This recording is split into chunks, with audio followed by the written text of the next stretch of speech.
The chandelier in the dining room exploded, not shattered, exploded. The sound cracked through the walls like a shotgun and sent a thin ripple through Michael's chest. He instinctively pulled Ava behind him.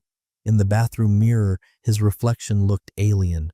Pupils blown wide, chest heaving, his hands clenched around the edge of the sink like he was bracing for a flood.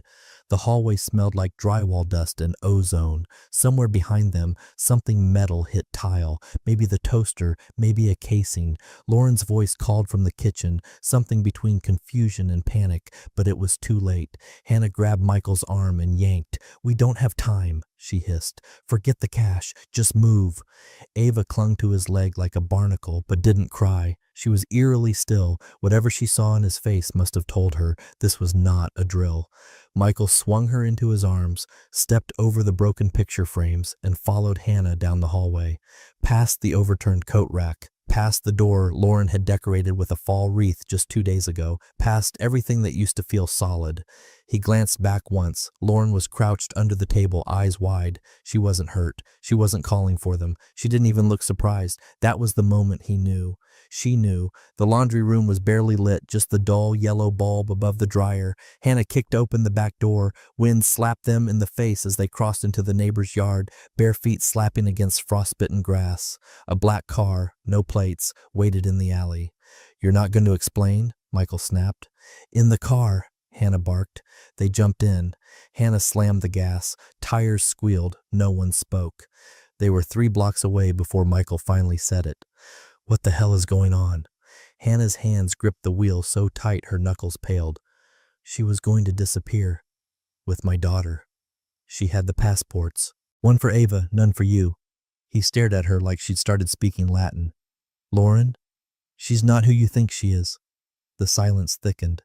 Ava leaned into him, silent and warm, her thumb twitching like she wanted her tablet, like she didn't quite know if this was a game or not. Hannah didn't look at him.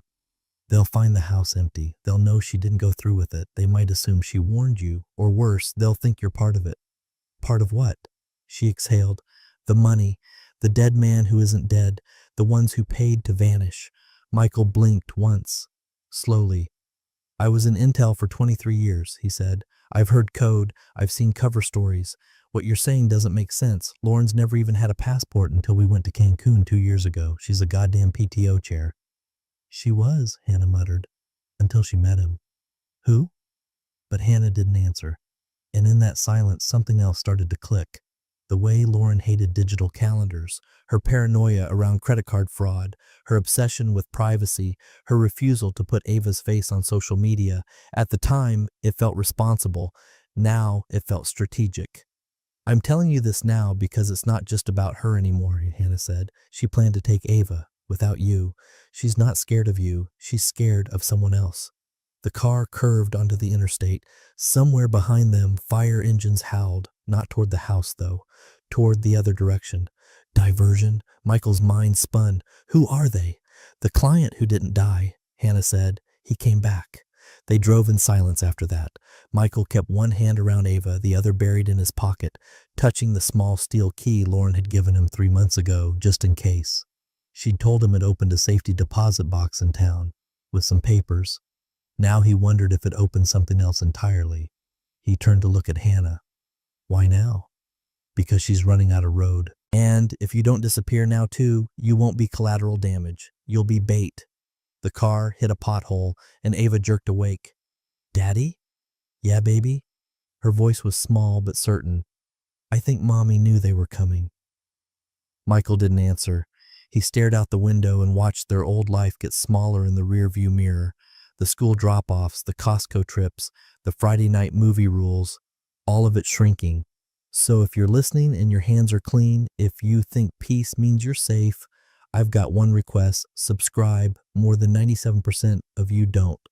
But that tiny gesture, it keeps this team breathing. And trust me, this story only goes deeper, because the next time Michael saw his wife, she wasn't wearing her wedding ring, and that wasn't even the biggest surprise. The neighbor's sprinkler system clicked on just as they were slipping past the fence, sending arcs of cold mist across the yard like silent alarms. Michael shielded Ava with his body, her bare feet muddy and numb. Hannah barely flinched. She moved like someone who'd done this before, through shadows, around lights, timing the angles of the motion sensor at the back corner of the Miller's porch like she'd mapped it out. Maybe she had. The car waiting for them wasn't a car. It was a matte gray Suburban, windows blacked out, front grille taped over to hide any manufacturer logo. Inside, the seats were stripped, plastic floor mats, no VIN visible on the dash. It reeked faintly of bleach and old leather. Hannah pushed them in. "Buckle her, we've got maybe 7 minutes before they figure out no one's dead." "What does that mean?" Michael barked. "Just drive," she muttered to herself. And she did. The Suburban jerked onto the back road, headlights off for the first quarter mile. Ava clung to Michael's sleeve like she was trying to stay tethered to gravity. Michael tried again. "Hannah, talk." She didn't look at him. Lauren was involved with the group. They make people vanish. Not like Witsec. Not relocation. Gone, fake deaths, disappearing people who don't want to be found. Cartels? No, corporates, bankers, Russian tech men, politicians, mostly private clients, people with enemies or leverage. Michael's stomach dropped. That's absurd. She handled logistics, not the kill, the vanishing, paperwork, identities, routes. Lauren's better at aliases than you think. She has 4 passports, 3 languages. No, she doesn't. I've lived with her for 11 years. You lived with the version she wanted you to see, Hannah said coldly. You think that warm PTA queen with gluten-free cupcakes was real? That was the mask. Lauren underneath? She's operational. And when one of the dead clients resurfaced, he made contact. Michael could barely hold his thoughts still. How do you know all this? Because he contacted me too. He stared. Why you? Hannah didn't answer at first. Then, because I used to be one of them. Logistics, 3 jobs, 2 years. I got out, she didn't. Michael let that hang in the air like smoke from a slow fuse. His wife's estranged sister, the yoga-loving small-town barista who'd once lived in a trailer, had been part of a private disappearance ring? You said there's money, he said slowly. What kind of money? She kept her eyes on the road. 8-figure clients, Lauren skimmed. They trusted her. She funneled their pre-fake death funds through offshore shells, Cayman, Belize, Malta. But someone found one of the stashes. Not a bank account, something physical. Michael's fingers twitched. Define something physical. A key to a lockbox. Real documents. Real leverage. Enough to undo a few people who don't want to be undone. Where's the key now? You tell me, Hannah said, finally looking at him. She would have kept it close. Michael didn't speak. The weight in his coat pocket suddenly felt radioactive. They drove without headlights for another 15 miles, switching to side roads. At one point, they passed a local sheriff's cruiser.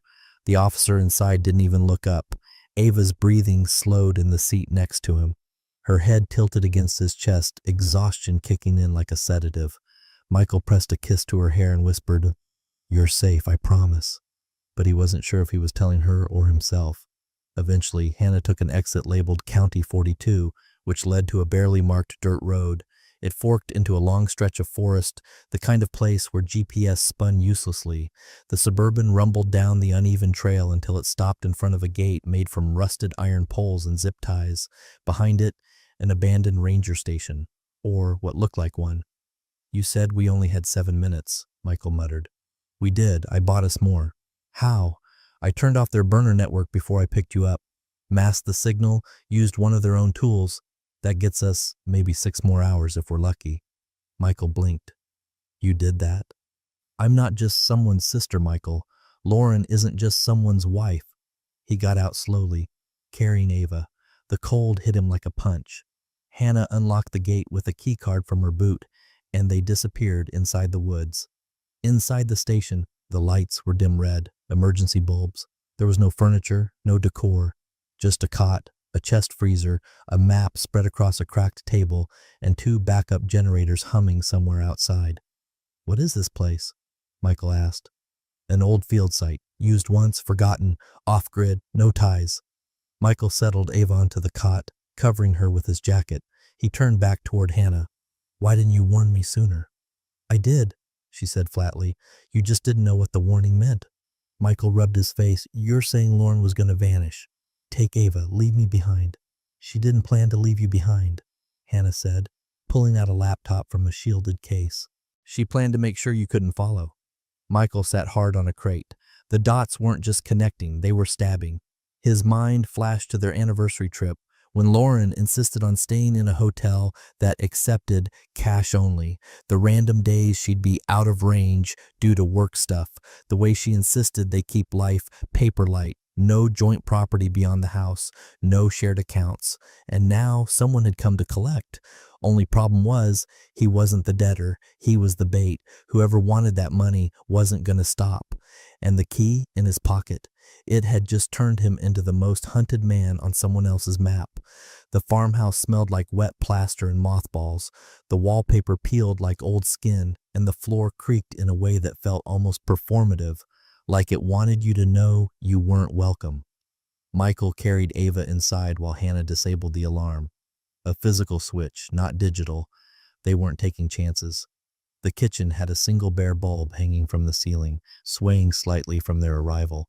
On the table, a dusty radio, 2 cans of beans, a .38 revolver, and a folded map of Wickham County circled in red grease pencil. No reception, no GPS, no microwave. It was like stepping back in time, and not the good kind, the kind that warned you how thin the walls of civilization really were. Michael laid Ava down on a narrow cot in what must have been a mudroom, covering her with a scratchy wool blanket. Her face relaxed the second her cheek hit the pillow. He envied her for that, the child's ability to collapse into trust. He didn't have that luxury.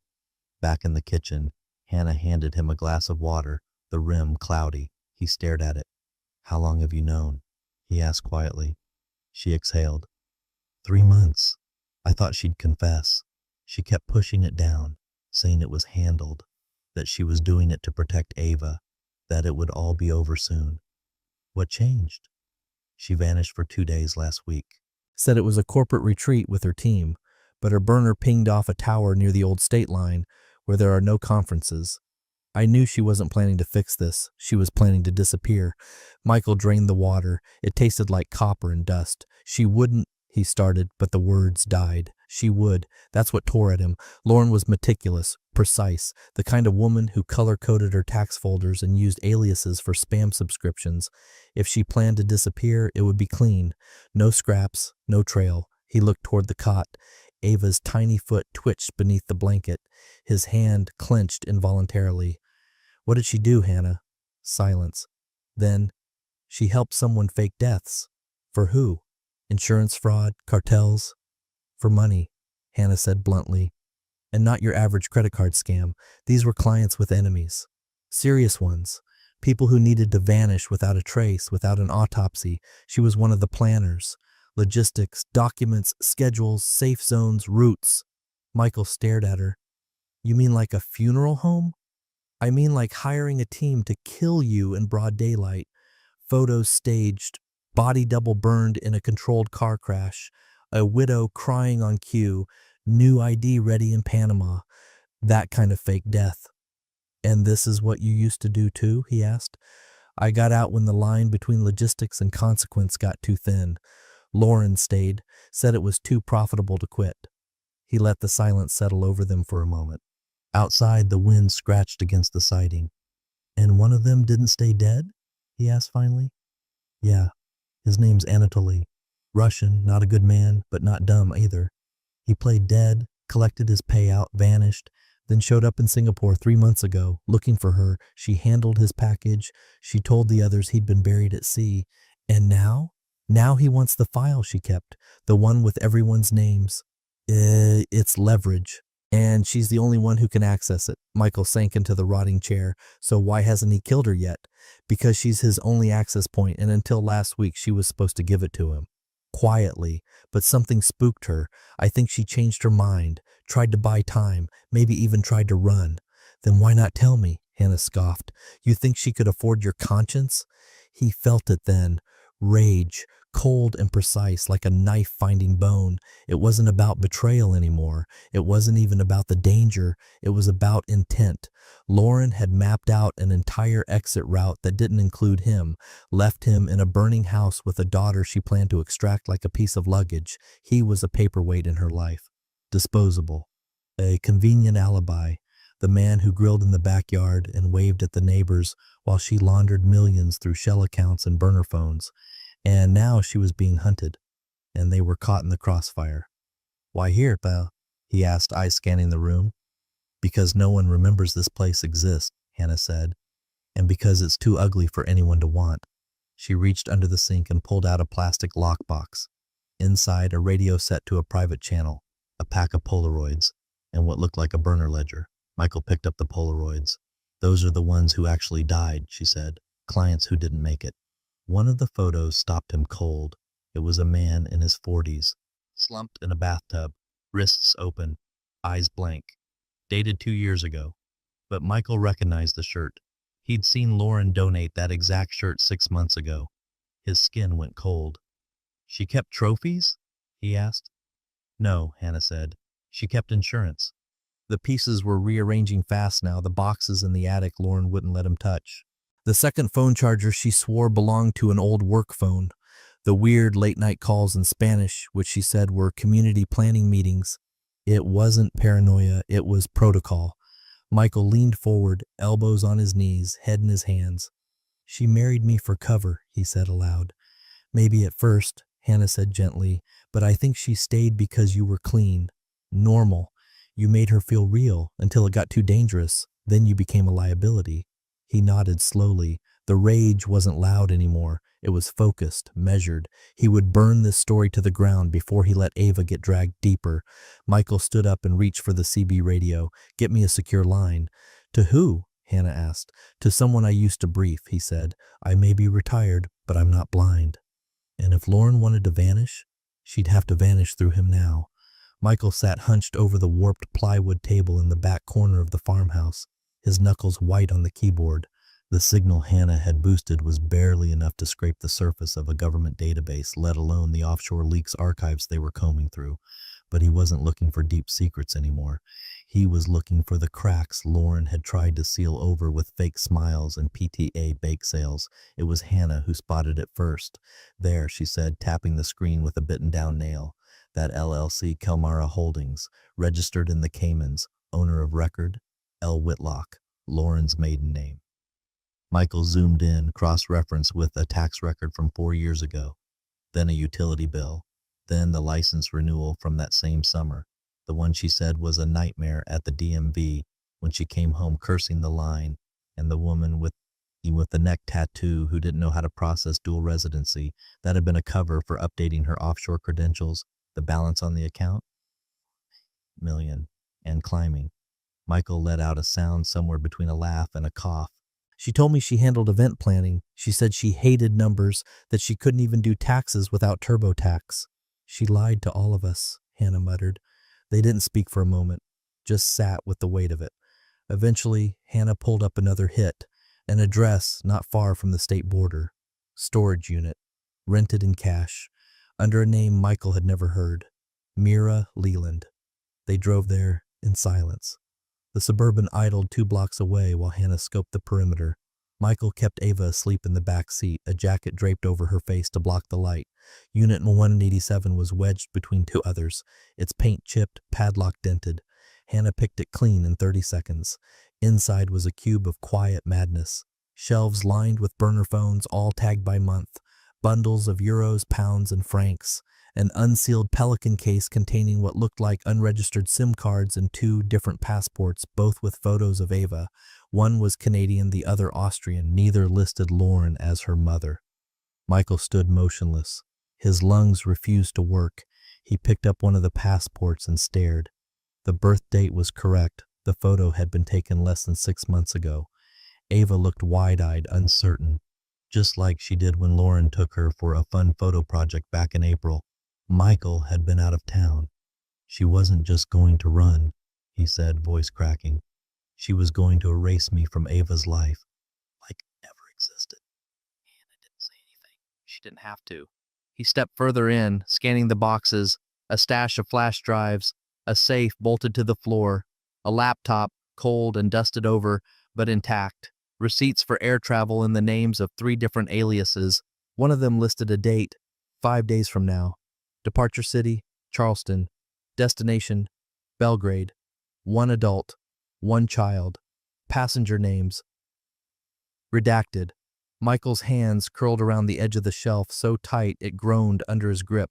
He'd always suspected Lauren was hiding something, but this wasn't a secret life. It was a replacement life. He knelt beside the safe, feeling its shape. No keypad, just a keyhole. His hand went instinctively to his pocket. The small steel key Lauren gave him months ago. The one she'd said was for the safety deposit box, just in case. He fitted in. It turned. The safe clicked open, revealing a neat red folder. Inside, contracts, biometric data, scanned documents, and a prearranged custody claim filed in a different state under emergency child protection laws.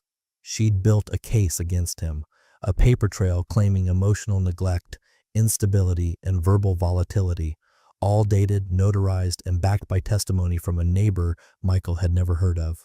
Lauren was going to vanish and make him look like the reason. He stood slowly, folder in hand, and walked out into the daylight. Ava stirred in the back seat. "Daddy, are we going home?" He crouched beside her, tucking a strand of hair behind her ear. "No, sweetheart. We're going somewhere safer." She blinked up at him. "Is Mommy coming?" He didn't answer. Behind him, Hannah stepped out of the unit holding a Glock and a satchel of the burner phones. "We burn it," she said. "Everything." He looked back one more time at the cold, organized evidence of his wife's exit plan, the inventory of her betrayal, the manual for disappearing with a child while turning the father into a villain. He nodded. They torched it. As the smoke curled into the sky and the unit caved inward, Michael realized something sharp and final. Lauren didn't just want freedom. She wanted to win, and Ava, his daughter, was the trophy. But now, that trophy was back in his arms, and someone would come looking for it. The headlights came slow, deliberate, no bounce, no rush, just a slow crawl down the dirt path like the vehicle knew exactly where it was going and who it was about to find. Michael killed the kitchen lantern with one twist of the wrist. The room fell into pitch silence, broken only by the soft mechanical hum of the CB radio and the faint sound of Ava's breathing from the back room. He moved without words. Ava was already asleep in the loft, Hannah's idea, the most structurally secure room in the house, sandwiched between two walls of old stone and rigged with a pressure sensor on the stairwell. Hannah, now in full black, was in the corner, crouched over the circuit panel. She didn't ask questions, just looked to him and waited for the signal. Michael stepped out onto the porch, flashlight off, breathing shallow. He crouched behind the busted porch column, his fingers grazing the cold aluminum casing of the emergency flare gun strapped to the post. Old habit. Field training never fully faded. It just slept until the adrenaline woke it. The car finally stopped about 50 feet away. High beams off, engine still running. The door opened. A man stepped out. Mid-40s, clean-shaven, angular face like it had been drawn with a ruler. His coat was Italian, shoes polished, no dust on his cuffs, no hesitation in his walk. He didn't carry a weapon, but he didn't need one. He was the kind of man who never got his hands dirty because others did it for him. "Michael," the man said calmly, eyes scanning the darkness like he could see shapes the average man couldn't. "You don't need to speak. Just listen." Michael stayed low, hidden, silent. The man continued, "I'm not here to hurt you or the girl. This is business. The account Lauren accessed, we need it. She was never meant to disappear, only to transfer. You were the loose end she didn't plan well enough for." Still silent, Michael lifted the CB handset near his mouth, whispered, "Now." Click. The farmhouse perimeter lit up like a prison break. Twin floodlights roared to life, casting white fire across the tree line. The man didn't even flinch. He just blinked once. Then bang. A warning shot from Hannah's perch cut through the dark. It hit the dirt 2 feet from the man's right shoe. Dust sprayed his coat. Still, he didn't move. He simply looked toward the window where the shot had come from and smiled faintly. "This isn't about revenge, Visadam," he said louder now, "or broken marriages. This is about the file. And the file protects all of us, including you, Michael." Michael stood slowly, finally letting himself be seen. "You tracked us." The man nodded once. "You left digital blood trails. The storage unit wasn't as clean as you thought." Michael tilted his head. "You came alone?" The man smirked. "Would I tell you if I didn't?" Michael pointed to the tree line behind him. You have less than 5 seconds to get back in your car. Or what? The man said, with clinical interest. Michael tapped the flashlight once. Behind the trees, 3 sets of low red beams flickered on. Infrared cams Hannah had placed earlier that week, each one rigged with trip sensors and smoke canisters. I'm not bluffing, Michael said. You think I don't know how to disappear a body? Your clients paid my wife to vanish. I used to train the people who make that kind of vanishing permanent. The man's smile thinned. He looked at Michael, studied him, recalculated. You were never just the quiet husband, he said finally. Michael didn't reply. He didn't need to. You won't get anything from Lauren, the man said. She only kept you because she needed the legal buffer, the appearance of normal. The account doesn't unlock without both of your biometrics. Her idea. Romantic, really. Michael felt the blood pulse in his ears. So you came here to scare me into helping you? No, the man said. I came here because if I didn't make the offer, they'd send someone less conversational. Michael stepped down off the porch just enough to meet him halfway in the blinding wash of floodlight. What offer? Give us the key, the man said. You have it, we know. You're not the target. You never were. You're just holding the access. Let us in. We'll handle her. You and the girl get a clean slate, cash included. Michael tilted his head. How much? The man smiled. 8 figures. That's what you paid her, wasn't it? Some of it. She earned her cut. Then why not just pay again? Because we don't reward mistakes, the man said, and Lauren made one. And a long silence stretched between them. Michael finally said, Tell your people to back off. They won't. Then neither will I. The man exhaled, stepped backward, brushed dirt off his coat. This is bigger than your marriage, Michael, he said, like it was a favor. This is institutional, and you're just a man with a flashlight. Michael flicked the beam off, plunging the woods back into black. I'm a man with the last move, he said. The man paused, then turned and got back in the car. The Suburban backed up the dirt road without headlights. Gone, but not for long. Inside the farmhouse, Hannah was already pulling cables from the wall, packing gear, sealing ammo tins into lead-lined boxes. They'll come back, she said. Michael nodded. Next time, with less suits. He walked over to Ava, still asleep, hand curled into a fist under her chin. He'd always believed the war was behind him. But this was the war he trained for. He just never imagined it would have his daughter at the center. Now he wasn't the bait anymore. He was the firewall. The call came at 3:11 a.m. No name, no ID.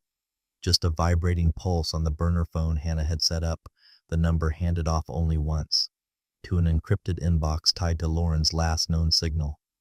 Michael stood alone in the woodshed behind the farmhouse, half lit by the glow of a lantern, listening to the dead air stretch between rings, like the breath before a confession. He answered on the third. Michael. Her voice still had that same sleep-laced softness, like she was lying on her side pretending the world hadn't caught fire. But the edge behind it was different now. Sharper, quieter, desperate maybe. Where's Ava? She asked. He didn't speak right away, just watched the frost spread along the inside of the glass window. Where are you? She hesitated, then lied. I'm somewhere safe. That's not an answer. You wouldn't want the answer. Michael breathed through his nose. You lied to me for a decade. You were gonna disappear. Take my daughter. Fake abuse, erase history, scrub the life we built into a ghost file, and live off offshore accounts you never earned. I didn't plan to run, she said, voice cracking. Not at first. No, you just kept every receipt labeled backup, right? Just in case the truth got inconvenient. Michael, you used me. No, she snapped. I shielded you. You think being in the dark was abuse? It was mercy. I didn't bring danger into our home. I kept it just outside the gate. He exhaled. Don't make yourself the hero. It's grotesque. There was silence on the other end, except for faint rustling, wind maybe, or a coat brushing against a mic. I want to see her, Lauren said finally. I have the documents. Everything. I'll give them to you. I just want to see Ava, make sure she's okay. Michael stared at the wall. His knuckles were red from the cold. You don't get to use her as currency anymore. A longer pause, then. You think you know everything, but you don't know why. Michael stared into the dark. Then tell me. Silence again. But this time, it felt like grief. One of them came back, she whispered. He wasn't supposed to. The one I botched. Anatoly. He didn't vanish like the rest. He waited, watched, and when he surfaced, he gave me two options. Either untrace the file, or let them trace me through Ava. Michael's grip on the phone tightened. You're saying you used Ava as a decoy? No, I kept her away from him. From all of them. But the only way to disappear for real was to go through the protocols. I never thought I'd need them. I didn't plan to use them, but after the storage breach in Antwerp, I didn't have a choice. You always had a choice, Michael said. Lauren's voice broke. I chose to keep you clean. No, he snapped. You chose to stay close to my name because you needed a shield. You chose to weaponize stability. You built a fortress with my love and then locked me outside it. She didn't deny it. Michael gave her a time and a place, neutral ground, outside Wickham County, an abandoned gas station off Route 7, shuttered since the 90s, long forgotten. No Ava, no Hannah, just him and whatever truth she had left to offer. He arrived first, armed, not with a weapon, but with the folder from the safe, scanned and printed, its edges marked with red tags and thin red thread, a lawyer's nightmare. Lauren pulled up 10 minutes late in a rental sedan, her hair tied back, cheekbones sharper than he remembered. She looked like someone who hadn't slept in days, like someone running from a clock no one else could hear. She stepped out slowly, hands up. I'm not armed. I know, Michael said flatly. She walked until she was 10 feet from him. No closer. I wasn't going to take Ava from you, she said. He didn't blink. You filed an emergency custody claim in another state under an alias. I was trying to get ahead of what they'd do if they found her first. Michael held out the folder. You were protecting this. Not her, not me. This. Lauren didn't deny it, just looked down at the papers like they were the bones of someone she once buried. There's more, she said. Stuff I didn't file. A backup ledger, full names, dead drops, the original blackmail file. It's not in the safe. It's not in the storage unit. It's with someone else. Who? She didn't answer. Is that your last card? He asked. No, she whispered. You are. He stared at her, and in that moment he saw it, how she thought this might still be salvageable, that some part of him still ached enough to forgive her, that maybe, just maybe, he'd take her deal, but all he said was, your leverage ran out the night Ava stopped asking for you. Lauren's face cracked, just for a moment. Then she composed herself and reached into her coat. Michael's hand twitched near his belt, but she pulled out a flash drive and tossed it at his feet. Everything's there. Locations, passphrases, the final sequence. He didn't pick it up, just watched her turn and walk back to the car, her shoulders straight but slow. A woman who wasn't running anymore because she had nowhere left to run. Michael stared at the flash drive for a long time after she left. Then he picked it up. Not for her, for the war she dragged into his house, and the daughter who'd never understand just how close she came to vanishing with a mother who would have let the world burn just to stay in the dark. Michael held the flash drive between two fingers like it might detonate. The plastic was warm, slick with condensation from Lauren's palm, as if it had been clenched there the entire ride. He still hadn't said a word since she handed it to him. Lauren shifted her weight, watching him. You think I came here for absolution, she said. I didn't. I came for permission. Michael finally spoke, voice low and flat. You want to hand off your sins and walk away clean? I want Ava safe. He stared at her. And this is your idea of protection? A digital funeral pyre for every corpse you ever hid? It's the full ledger, she said quickly. Names, coordinates, asset trails, uncut identities, enough to make 100 governments nervous and at least 3 families disappear permanently. Why now? Because the clock ran out, and because the ones who funded the vanishings? They're cleaning house. Anyone who knows more than they should is being scrubbed. Michael looked down at the flash drive. You think I'm going to run this up the chain? I think you're the only person left who still understands the chain. He held the drive up to the light. No markings, no serials, just another black box, another lie with a payload. We don't want breadcrumbs, Lauren. We want insurance, the kind that buys breathing room. You said there's more. She hesitated then. There's a duplicate vault. It's not listed anywhere. Physical location, no digital tether. It's under Hannah's name. That's where the blackmail file lives. Michael went still. Why her name? Lauren looked away. It made sense at the time. No, he said sharply. Why her? Because no one would trace it back to me through her. We were barely speaking. She had no idea. You used your sister. I trusted her, she snapped. You weaponized her identity, he said, stepping forward. You put a target on her back without her consent, and now you want me to believe this is about Ava. She would have been safe, Lauren said. It came out soft, defeated. Michael's jaw clenched. Just like Ava, right? Like your emergency custody claim, like the notarized affidavit claiming I was emotionally unstable. That was all for safety too? Lauren said nothing. He took a slow step toward her. Is the vault booby-trapped? She nodded once. Fail-safe protocol. If the wrong code's entered, or if someone tries to brute force it, it triggers a dead switch. The files are wiped, and a release mechanism sends false copies to 2 hostile parties. Hostile. Anatoly's clients, and a former EU intelligence asset. Michael stared, hollowed out. You made it so opening the truth would get people killed. I made it so if they opened it, they'd burn with it. No, you made it so you always had a leash. Even now, this isn't protection. It's detonation. Lauren rubbed her arms. She looked cold, but Michael didn't offer his coat. I tried to dismantle it, she said, but every layer I removed just exposed 3 more. Michael sat on the hood of the old pickup behind the station, watching the fog settle along the road. She trusted you, he said quietly. Hannah, she trusted you to be broken and messy and inconsistent, but not dangerous. I was broken, Lauren whispered.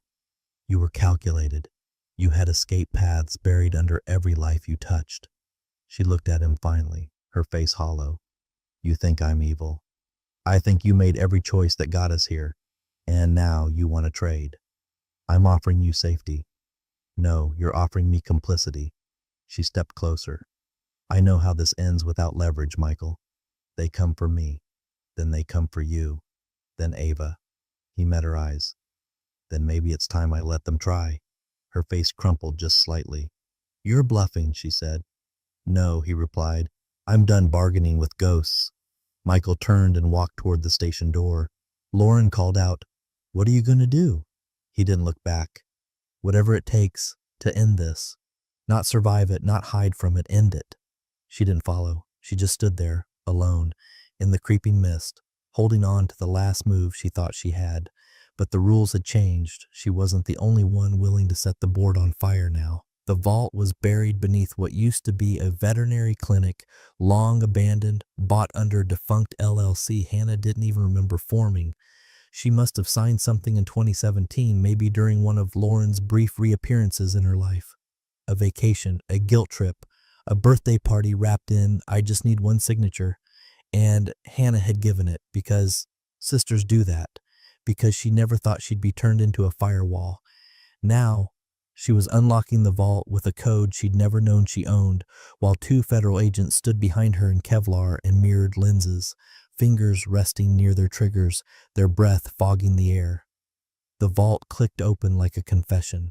Inside, nothing glamorous, just a battered steel lockbox, a fingerprint reader, and a nondescript terminal with a hardwired uplink. No ports, no drives, no detachable anything. Everything about it said, touch this wrong, and it erases you. Michael stood to the side, one arm across Ava's shoulders, the other gripping a binder full of chain of custody protocols. He wasn't here as a husband. He was here as the last honest man standing.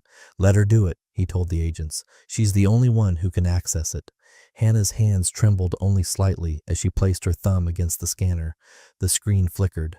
A soft chime. Access granted. The database opened like a surgical report. Names, dates, bank trails, client logs, cryptographic key exchanges, a ledger of disappearances stretching back a decade. Some of the names were already assumed dead, natural causes, car accidents, overdoses. Others were people who still gave interviews, sat on boards, ran entire departments of non-existent foreign holdings. One tab revealed the payment structures, not just deposits, but withdrawals, kickbacks, side deals, covert bribes to foreign intermediaries. And in the middle of it all, Lauren, Not under aliases, not behind proxies, just her, handwriting, signatures, biometric matches, IP logs, even voice print samples for 2 high-level authorizations. They downloaded it all under federal chain. The agents spoke in hushed codes over encrypted sat phones. A black SUV appeared 3 hours later. No sirens, no spectacle, just clearance badges and satellite uplinks. Lauren wasn't there to see it. She was 3 states away, under temporary custody, secured in a holding suite with a single glass wall and no view. Michael visited her once. She asked if he'd looked at the files. "I don't need to," he said. "I already knew the truth. I just needed the proof." She tried to negotiate, pleaded actually, full immunity in exchange for context. "They'll retaliate," she warned. "There are names in there you can't touch." "You should have thought of that," Michael said, "before you put them on paper." She stared at him. "I did it for Ava." "No," he said. "You did it for you. The files are for Ava." Lauren didn't speak again. Back at the vault site, the agency confirmed what Michael suspected. This wasn't just white-collar rot. It was geopolitical shrapnel.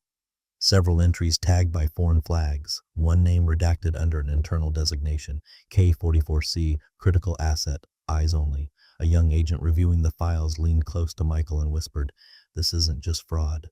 It's obstruction, espionage, maybe worse." Michael didn't reply. He didn't need to. The account tied to the Kelmara holding shell had a final balance, 11.6 million, diversified, partially laundered, stashed across 5 currencies. All of it was frozen within 6 minutes.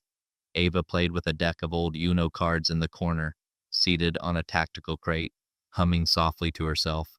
She had no idea the world around her had just tilted, that the inheritance her mother tried to build with blood and disappearances had just collapsed under metadata and fingerprints. Hannah sat across from Michael, a 1,000-yard stare plastered on her face. "They'll come after us next," she said. Michael shook his head. "Not if we own the exposure." He'd already made the call, an old federal contact from his years in military analysis, not an overt agent, a gatekeeper. The kind of person who didn't make arrests but reclassified entire problems. Michael offered the full file, clean, verified. In return, he asked for one thing, immunity, for Ava and Hannah. And Lauren? No deal. A pause, then a clipped response. Done. The handoff happened in the gray, not quite legal, not quite shadow, enough oversight to ensure integrity, but not enough for a press release. Michael wasn't looking for revenge. He didn't want headlines. He wanted Lauren erased the way she'd planned to erase him, only now she wasn't vanishing into a new life. She was sinking into the one she'd made. When he got back to the farmhouse, he looked over the printed ledger one last time. His name never appeared, not once, not a single alias, not a shadow in the margin. He wasn't her partner. He was her cover, but not anymore. It happened on a Wednesday. Rain muted, gray enough that no one looked up when the unmarked car pulled alongside the back entrance of the same county courthouse where Lauren once organized a Muffins with Moms fundraiser, the same building where she'd served on 3 panels, chaired a wellness initiative, and cut the ribbon on the new community playground with a polished speech about civic strength and model families. She came out through the staff door, wrapped in a tailored black wool coat, her hair pulled into a low bun like she still believed optics could save her. 2 federal marshals flanked her, each with one hand lightly on her elbows. Not tight, not aggressive, just practiced. No cuffs were visible until they turned the corner. Then the silver glint, the subtle pause as she stepped into the rain. No flashbulbs, no shouting press, no neighbors on their porches. Just the hiss of tires over wet pavement and the barely audible click of a door being shut behind her for the last time. Michael didn't watch it live. He sat at a breakfast table 3 towns away, a mug of black coffee cooling beside a folded copy of the Register Gazette. Ava sat across from him, building an owl out of scrambled eggs and toast crusts. Hannah stood by the window, one hand holding a mug, the other resting on the sill like she was still listening for danger. The burner phone lit up once. A single message. It's done. No fanfare. No SWAT team. Just structural collapse. Michael stared at the message for a few long seconds, then deleted it. Ava didn't notice. She was focused on getting the blueberry eyes to balance. Then she asked without looking up, "Will she write me?" It was the kind of question that sat in your lungs for hours afterward, not because of the words, but because of how gently they were said. Michael set his mug down and leaned forward. She might, he said, but we don't need her story anymore. We're building our own. Ava nodded, then said something about how owls shouldn't have legs made of bacon, but this one did, and that was okay. Across the table, Hannah's breath caught, but she didn't interrupt. Later that afternoon, Michael walked the wooded perimeter around the house, not because he expected anyone to come, but because routine made space for thought. He stopped by the shed, checked the CB radio, silent, then stared at the tarp-covered pile of evidence they hadn't burned, Lauren's journals, a bag of old SIM cards, a pair of gloves with traces of powder residue, and a wedding photo where her eyes told a different story than the rest of her face. He didn't torch it. He just buried it under the old woodpile 5 feet down. No ceremony. When he came back inside, Hannah was in the kitchen, wiping down the counter with that familiar focus she used when she didn't want to talk. He let her finish, then leaned in and kissed the top of her head. She looked up. "She nearly destroyed you," she said. Michael shook his head slowly. "No, she freed me." The words landed between them like a closing file. Not a wound, a chapter. That night, Michael tucked Ava into bed. She asked for a bedtime story, but not the kind with castles or dragons. "Tell me one about when you were little," she said, "before Mom." So he did. He told her about a summer at his grandfather's lake cabin, where he learned to fish, and tried, badly, to build a raft with 3 barrels and too much rope. She laughed in the dark, then fell asleep, mid-smile. Downstairs, Michael poured one final drink. Just one. Then he placed Lauren's burner phone in the sink, filled it with water, and crushed it with the back of a hammer. Quietly, deliberately. There were still shadows out there, people who had bought silence, people who didn't want their names connected to Lauren's vault. But Michael had already made the handoff, already turned the wheel hard enough to split the car from the cliff edge. He wasn't hiding anymore. He wasn't chasing either. He was reclaiming. And that started with silence. No silence. Not the kind that covers up guilt. The kind that gives space to begin again. The mornings were slower now. Honest. They came wrapped in the smell of coffee and soil, not crisis. The kind of mornings where silence didn't feel like a warning. Michael woke before the sun most days, long before the world outside stirred, and watched the light creep through the slats of the cabin's reclaimed wood walls like it was asking permission to enter. The cabin sat on 6 acres of forgotten land, 3 towns from anything resembling suburbia, no gate, no address, just a handmade mailbox nailed to a pine, crooked and dented. There was no need for more.